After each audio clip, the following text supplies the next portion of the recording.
a pleasure to take a call in this debate, but it's absolutely shocking to be in the position of being in a committee stage where the government is looking at making significant changes, repealing rights for women, and the bill has only been available to us for less than a few hours. So absolutely shocking to be here. And I wanted to ask the Minister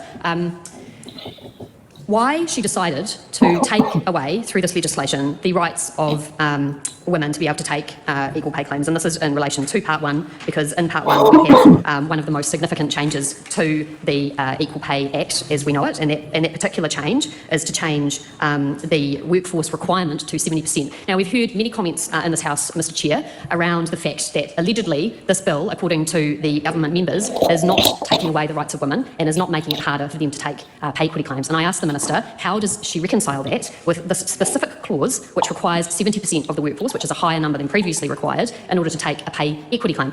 Does she not think, and if so, what evidence was provided to her, that a workforce of 60% or a workforce indeed of 50% or 50 to 60% would not be predominantly female? The other thing that I want to know is that there is a requirement here that this has been in clause 4.2b2, that has been performed by workforce described in the immediately preceding paragraph for at least 10 consecutive years immediately before the date on which this claim is raised. Now, Mr Chair, I cannot see a reason for the inclusion of these restrictions apart from to solicit fewer pay equity claims in New Zealand, and thus fewer low-paid women are able to take pay equity claims, and thus fewer low-paid women receive recognition from being in female-dominated work that has been historically undervalued. I can see no other reason for that, and I would like the Minister to elucidate, if allegedly it is the case, which I do not believe for 1 second, that this bill is allowing pay equity claims to go ahead. Why has she put in those two criteria that objectively make this much harder? And I, in fact, intend to table an amendment on this, which would remove the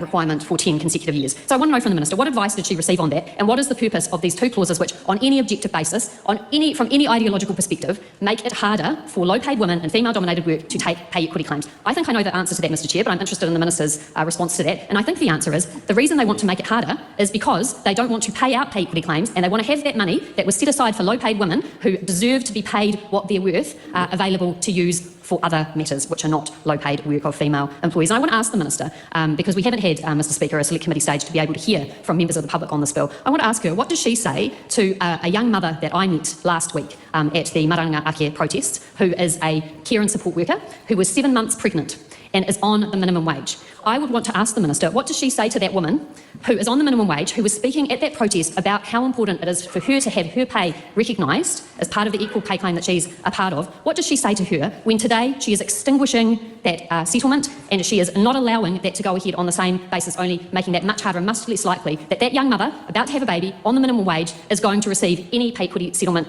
anywhere in the near future for her work? So what does the Minister say to that woman and many other people who have not had the opportunity to provide submissions to a select committee in this process? The Honourable Brooke van Veldon. Thank you, Mr Chair, and I thank the member Camilla Belich for her contribution. One thing I do want to make clear right from the start is that we are not taking away an a pay equity regime. We still maintain as a government that we wish to not see discrimination based on sex. That is why the pay equity system will still remain in place. However, there are some changes to be made, and the member touches on two, where we are putting in place a threshold of 70% female-dominated occupation, and also that in order to take a claim, you'd need to have 10 years of being at 70% female domination in the workplace. This change provides greater confidence that the pay equity process is identifying situations where there may be sex-based differences in the pay of work predominantly performed by women. What we've seen under the previous regime's pay equity system is that there has been a muddying of the waters between labour market forces, other things like inflation and CPI, and some sort of conflation of collective agreements and pay equity and systematic discrimination based on sex. And what we are aiming to do here is make a robust, workable bill that goes back to the original intention of pay equity, that it is genuinely about sex-based discrimination. Tightening that threshold will make sure that it is better to prove genuine sex-based discrimination. What I would say to the young mother, and I thank you for bringing this example, is I very much thank her for the work that she is doing. Caring and supporting people who need it is a wonderful thing to do with your life.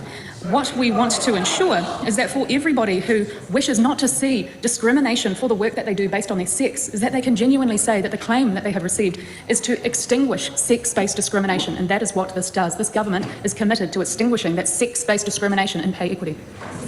Honourable Jansen. I wonder if the prostitute collective could sit down there and look at bringing a claim of pay equity, saying that male prostitutes who are a minority in the sex industry get paid significantly more than their female counterparts.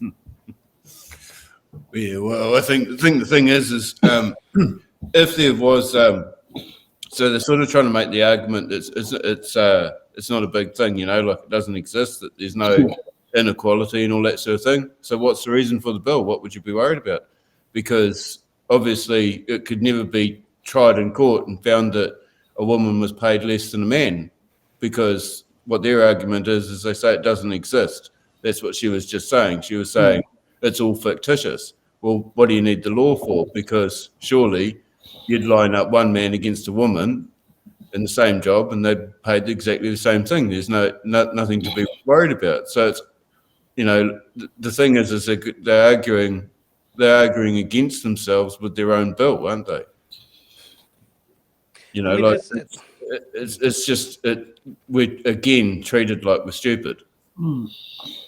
It's the most Orwellian display I've ever seen from Brooke. Like, you can't. I mean, the language that she's using to try and describe, how.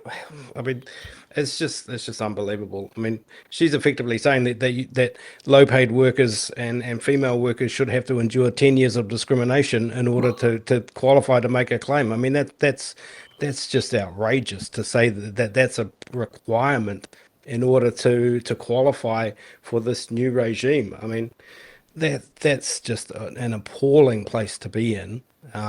Just in order to meet the threshold on one of the criteria to make a claim around in pay equity. Another one is that the threshold is now moving up from 50% to 70% from within your industry. I mean, they're raising the bar so high that they're effectively closing the gate on anybody being able to make a claim. So it's just unbelievable what they're doing here. They're effectively saying, we're going to make it so hard that no one is going to be able to make a claim.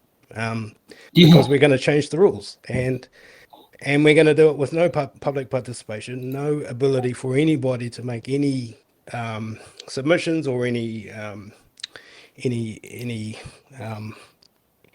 participation in the process, and we're going to slam it through the parliament in world record time. And so it's just unbelievable. Yeah. The thing is what gets me is the right wing, especially the ACT Party. Their attitude is the free market, right? And the free market is a great hand and all this sort of stuff. All good. Now you're a 17-year-old girl. You've just left school, and isn't the best thing to be the most incentivized thing that you're getting paid the best that you can possibly be paid, and that for the first 10 years of your working life, it's just absolutely awesome. You're not going to go on the DPP. You're not going to go on the dole, because why would you? You're getting paid properly and all the rest of it.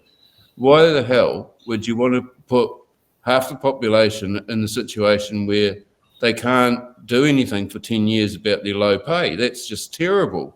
10 years, like you're 27, and you're not even going to last at that job. So does that mean that it's 10 years at that job? Like, who stays at a job for 10 years anyway? Like when you like, so, we're really talking about people in their 40s, aren't we? Because like, I think of most people I know, your first few jobs are only 2 or 3 years. So it would be the one job. So you might be in your 40s, you've had your kids, and you just squeeze down to, you can never ever contest it. And it just shows you that the people that lobbied for this were all the big businesses that donated to the ACT Party and the National Party and all that sort of thing, because they obviously have worked it out with their, Deloitte's and KPMG and everything, and they've worked out what this would cost them. And they've said, well, we really need this bill because, forecast for whatever company it is, Fonterra or whatever, it could cost us however many $1 million. This is a big save for us. It's like, well, we can't really be like this, can we? Like, we're either a great country that's going to attract half the human race is female. If we want to attract investment and social investment and people that are going to work in this country, at the highest level, for argument's sake, we've got to have the best employment conditions, don't we? So you can't be 10 years waiting to 10 10 years to wait step on the complaint ladder. Yeah, it's like I think that in this free market, aren't we meant to have the best access to the legal system? Aren't we meant to be able to, if we've got a strong case, the law shouldn't stop us from taking our case? Yeah, exactly. Would David Seymour like that? If it said that men can't take a case just because of their gender? No, he'll be screaming from the rooftops. Yeah, well, and that's just me keeping some of the sarcastic comments I want to add to it to myself.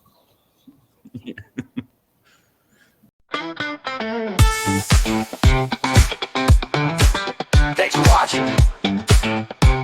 Make sure you're subscribed to our Facebook, YouTube, Twitch, Instagram, TikTok, News Guide, The Order Paper Podcast. YouTube, Twitch, Instagram, TikTok, News Guide, The Order Paper